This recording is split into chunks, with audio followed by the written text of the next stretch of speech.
everybody, it is Scott the Steehnroller Steen with winnersandwhiners.com. It's Sunday. It's the NFL. It's time to drop a deuce, everybody. Good to see you. Thanks for stopping by. Once again, if you do appreciate what we're doing, we'd love it if you'd take a moment to give us the old thumbs up there. Smash that like button. You know how to do it.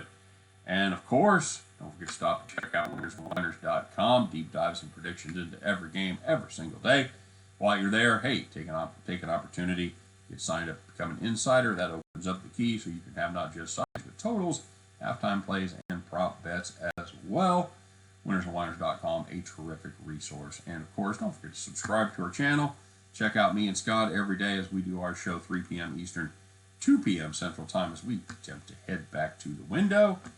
And naturally, we want to know what you're playing. So whatever you guys got cooked up for today, hey, take a minute, throw them in the comment section. Help out your fellow handicappers. You get them right, hey, we'll give you the shout out. You get enough of them right, and you could be the capper of the day. All right, by the way, have a very fine capper of the day today. Nicely done, a 5-figure payout. So stay tuned for that. In the meantime, we'll talk about results from yesterday. On the premium side, we had 5 picks that we like, all in college basketball. We go 2-2-1. We had Louisiana Tech minus 11. Ended up losing that one with under 10 seconds to play. And Colorado State minus the 2. And they took care of business against Mississippi State. Had a nice second half. Had Illinois Chicago minus the 4 over Central Michigan. That was a game they led by 8-10 points all the way through to the last 5 minutes. Kind of puked it away there. And we had Drexel Abilene Christian over 140. Good second half, bad first half.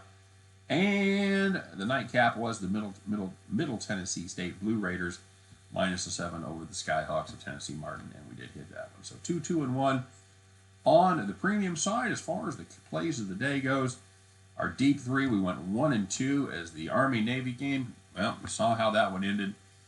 Navy ends up winning on one of the most ridiculous fucking fake punch you'll ever see. Army just couldn't keep it. They had had a nice lead there in the first half, but they just couldn't get much going there in the second half. Stayed under, but Army couldn't get that touchdown. We thought it set up really well for us, with the held Navy to a field goal. We just needed Army to go down the field there and score at the end of the game, and didn't work. So we did have Clemson minus 2.5 over Drake. Clemson just about pissed it away. They had a nice lead all the way through. Ended up going to overtime and then pulled away then. And my son, he's dead to me. Christmas is canceled as we had the wild money line over 5.5. None of those fucking things happened as it goes 0-2 wild, lose 2-1 in that one. So, yeah, that's 1-2 there, 2-2-1 on the premium side. And that's below 500, and that's unacceptable. So let's see what we can get going for today. As promised, we're dropping our deuce. We got 2 picks. Let's start off with the first play of the day. It's going to be the Raiders-Chiefs in Kansas City. We're going to play the under 48 here, guys. I know we're playing with fire, taking under with the Raiders defense. No question about it. This Kansas City defense, they're playing very good football in their own right. They've given up just 11.2 points per game in their last 5.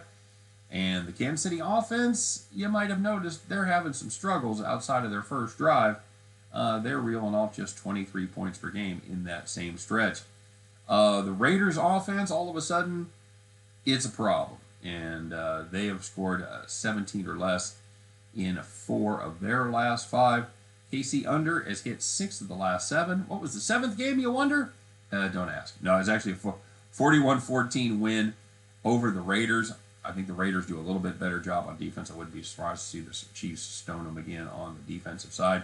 Finally, it is windy in Kansas City, guys. Sustained winds in the upper teens with gusts up to 25, 35 miles an hour. Won't quite be the shit show it was on Monday night, but it's certainly going to have an effect on the kicking game and perhaps some deep balls there thrown against the wind. So I do like the under there. Give me the Raiders Chiefs under 48. And speaking of another underwhelming game, we're going to play the Ravens and the Browns under 42.5. You know, Lamar Jackson, every once in a while when he has a good game throwing the football, he says, pretty good for a running back, huh? And I always say, yeah, he is. He's just not good for a quarterback. You know, actually, you know what? He's fine. He's a fine quarterback. He's better than average. He leads the team in rushing. He leads the team in passing. That'd be great if he played for Army, but he has thrown 16 touchdown passes and 13 interceptions on the year. That is not ideal.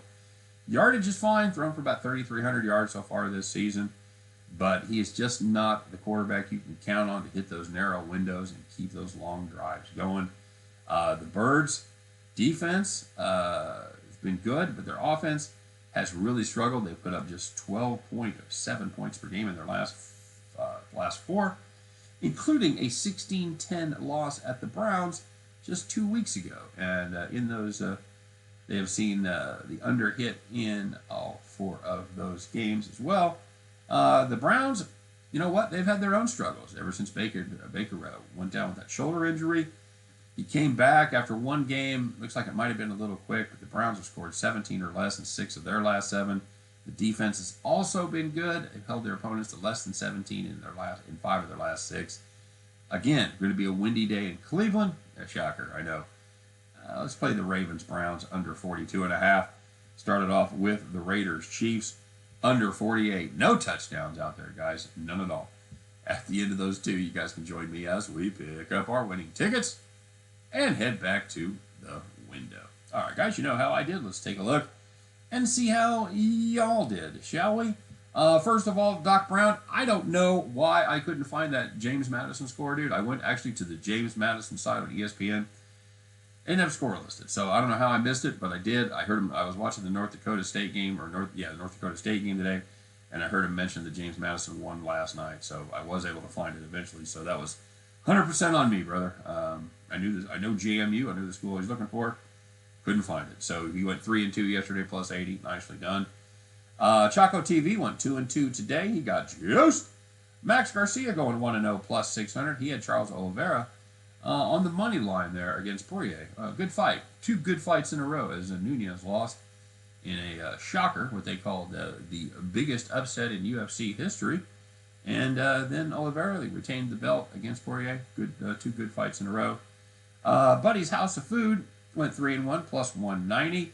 And then we had a couple parlay pushes. R. Rivera goes 1-0-1. He had a 2-team parlay, 1 push on that. I'm going to go with plus 500. Carrot, he went 2-0-1 as he had a 3-team parlay with 1 push.